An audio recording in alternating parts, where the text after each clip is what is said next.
Hello! Welcome to the vlog. Hi, everyone. You may notice that my hair is weird. Yeah. And that I'm wearing clothes. They're not clothes. I'm currently celebrating Oskaphoria, the Dionysian holiday, that takes place during harvest time. We can't tell you anything about it because it's a mystery religion. It is. Sorry. But, you can celebrate it in your own way if you wish. Mostly it's about, not revering. What's the word that means revering? Reveling? Reveling? No, more like reverie. Is it about Like being worship. drunk? Okay, reverie, sure. Reverie? Yeah. Okay, cool. Yeah, okay. The reverie of Dionysus or Dionysus, and the hope that the crops that you have harvested will last through to the spring, through the winter, and that the wine will, through the winter, or the grapes through the winter will turn into wine and be delicious, so that you can have it and enjoy it all year long. Last year we did it wrong because our wine was not good, but We did a lot of it right, but the winemaking we failed at.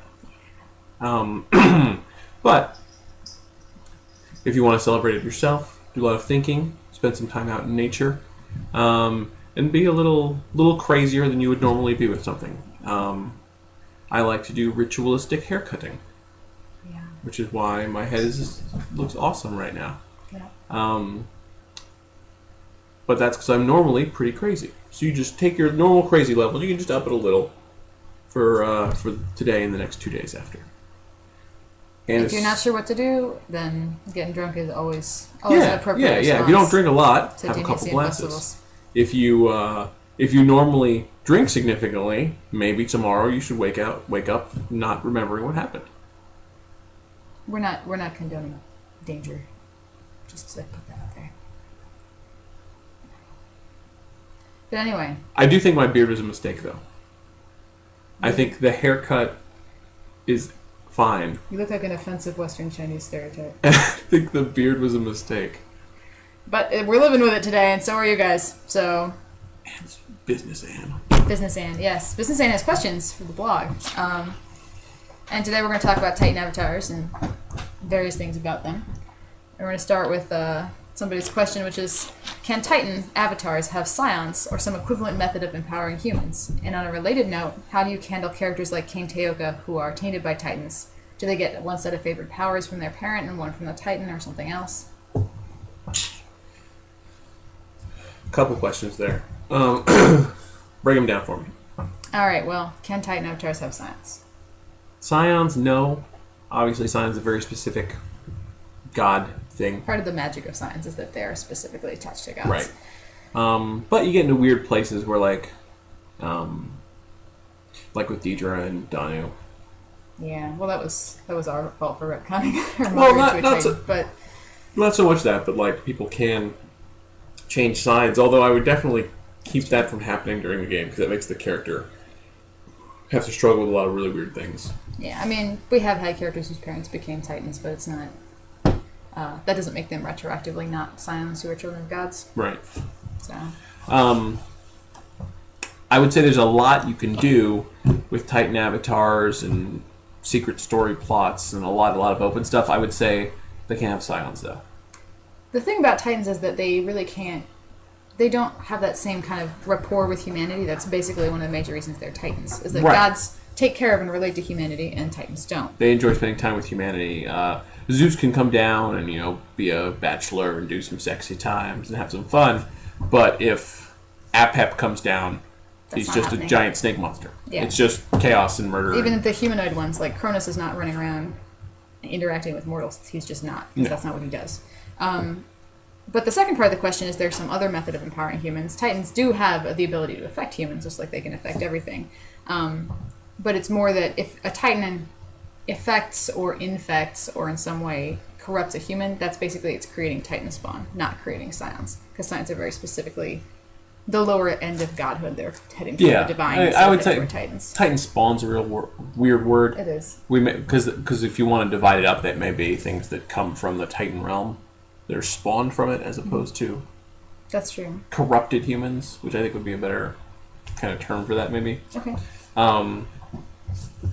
But yeah, I'm sure most of us had in our game some cult or like small group of humans that worshipped a Titan that got some powers from it were corrupted by it in some way.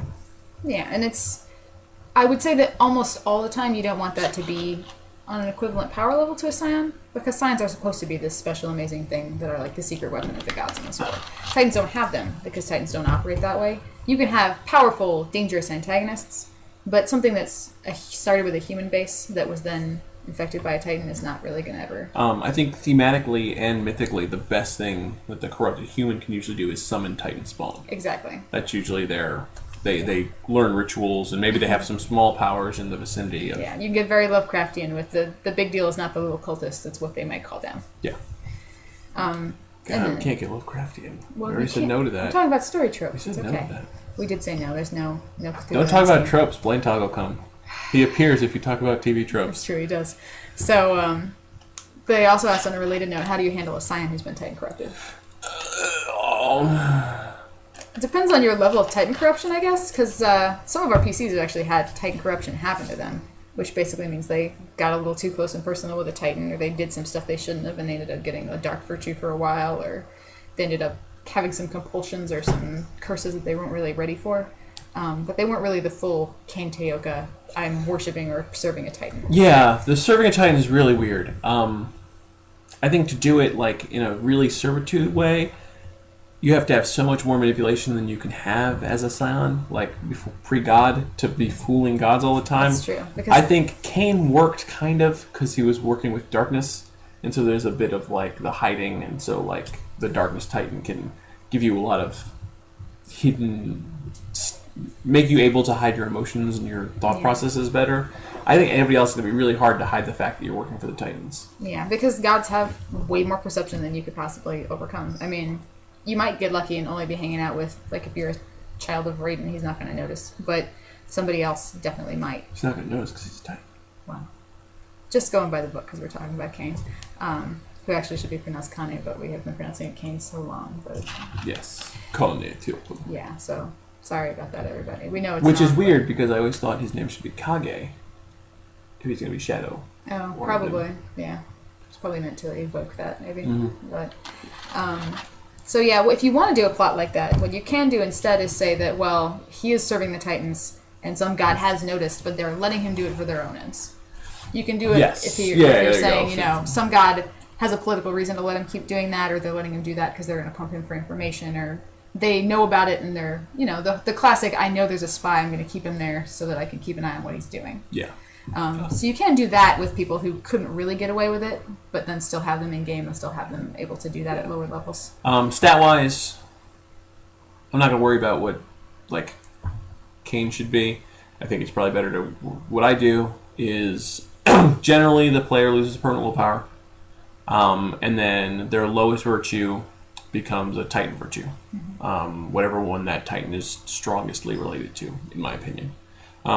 They just start with one dot, and then from there, it's up to the player to give in to those Titan virtue, and like if they feel like they're becoming more like that, or to fight it.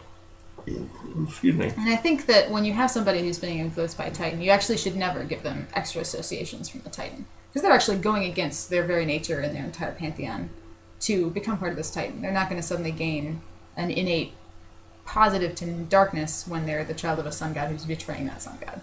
They can still do it if they want to, because players can do whatever they want. But I would never say give this person more associations to go with his Titan master now, as well as his parent. I would say that once it gets to that point, he's probably an NPC. You know, that's the point where he becomes a Titan himself. I'm not sure what Anne means here by associations. Oh, he asked if you do you give one set of favored powers from the parent and then one from the Titan that's influencing them? Oh, see, now I would... And again, I feel like the question asker is talking about something different than I would actually do. Because generally, we've had players that get corrupted by the Titan against their will, or like they're willing, don't realize, but or yeah, they think they can handle a little bit. So usually, I might do an associated switch, depending on how powerful it was. I also usually do a power switch, like you use a little bit of gain the purview that the avatar has, like a few boons, and lose a few from something else, like in an equal experience ratio. Yeah. And I think Kane is the example they're using because I think they're talking about characters like Kane are really hard to do, and we would not do them. We would never have a player do that because once you cross the line fully to I fully serve this Titan instead of I'm serving a god and I've been corrupted a little by a Titan, then you're basically an NPC at that point. You're going to get put down. You're going to get removed from the game by things bigger than you, and you're kind of giving up on your character pretty much. You can play amazing games where you get corrupted and then you have like a redemption journey back to try to get to a new place or try to manage your corruption. But if you go to fully, I'm the forces of darkness now and I'm embracing that, you're not going to stay in the game very long because you can't deal with the other characters who have non-dark virtues are not going to be able to let you do the things that you're trying to do. Yeah. And you're going to eventually get put down or put in jail or whatever happens to people at that point. You can go a long way down that road, but once you get to the end of it where Kane is, you can't do it anymore.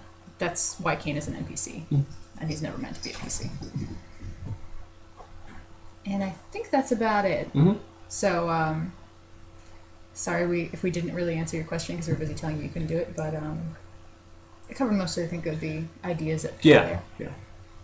So our second question about Titan avatars is a little bit more fun because it's about giant fights. How bad would it be if Kali and Itzpapalotl had a complete knockdown, drag-out fight? And I included this in our Titan Talking About day because I really thought it was a good opportunity to talk about what happens if a Titan and a god fight one-on-one. Well, first of all, it's not going to probably take place on Earth because that's going to be... It's a bad idea. It would blow up a huge amount of Earth. The gods are not going to... The other gods would insert themselves. I guess if anybody's going to do it, because they're stupid, it'd be Kali. But usually when Kali goes to the world and starts blowing it up, the entire pantheon comes out and says, everybody's going to come and be like, no. So we're in a weird place where somewhere they've met one-on-one. Yes, so they might be in the Titan realm, like Kali. No, it probably can't be in the Storm realm. That's true. No, it's got to be somewhere else where they've just met. Maybe somebody's invading an overworld, or they're in a terra incognita and they ran into each other. Yeah. Something like that. And in that case, Itzpapalotl's probably going to trash Kali. Yeah. The thing is not...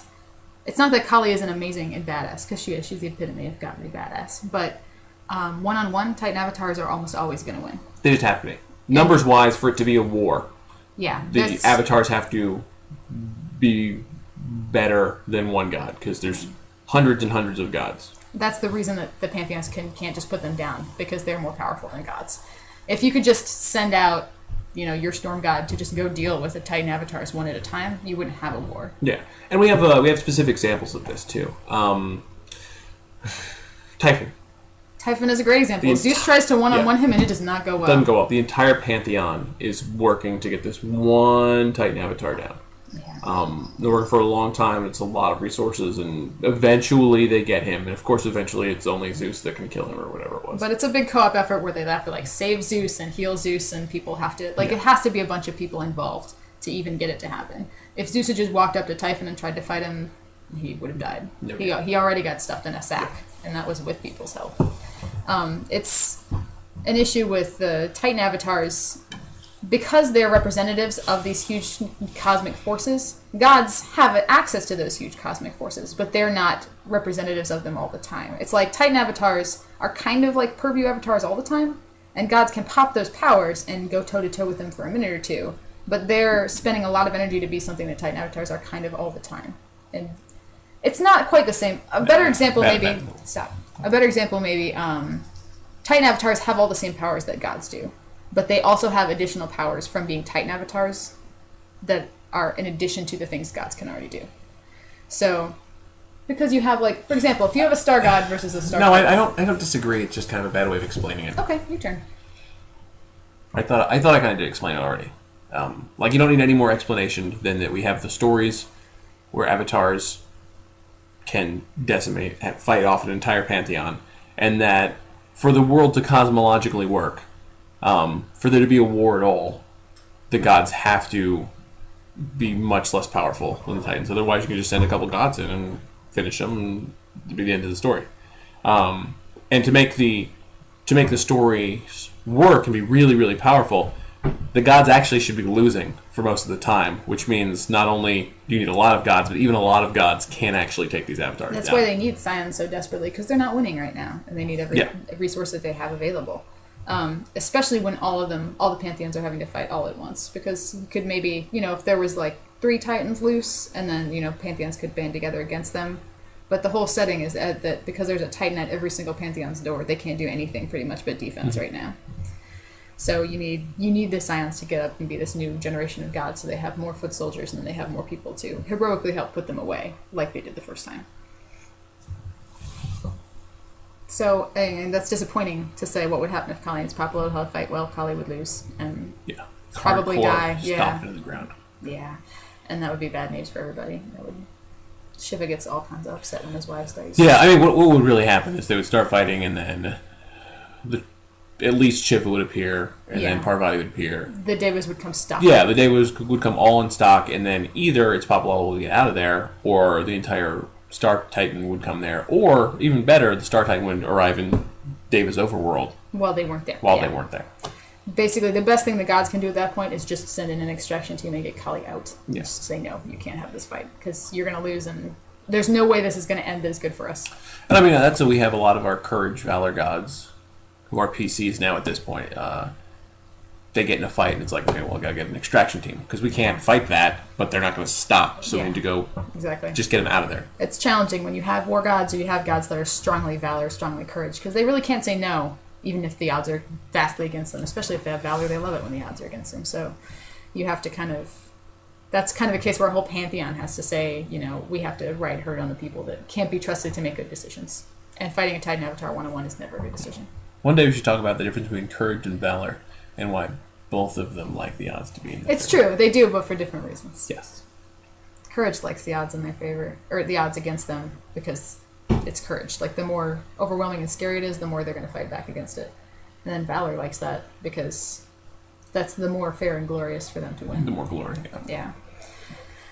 So, that was our Titan Avatar discussion, complete with Oscaforia's sheet and arguing and bad explanations. So, you're all welcome. It wasn't bad. It wasn't a bad explanation. No, it was fine. It was. I worried it brought up things that we had talked about before in a different light. Right.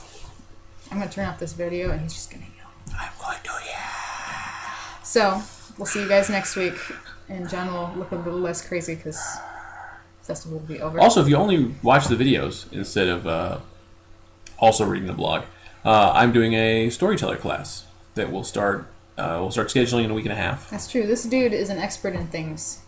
He will not always be wearing a sheet, but if he were, you wouldn't know. I am. But I'm also a very good teacher, and I will teach you things. There's a link up to a not quite a syllabus, more like a what do you call it?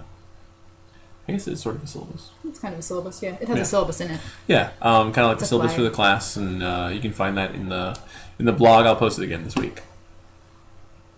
Well, thank you all for staying through our rambles, and we'll see you next week. Bye. Bye, everybody.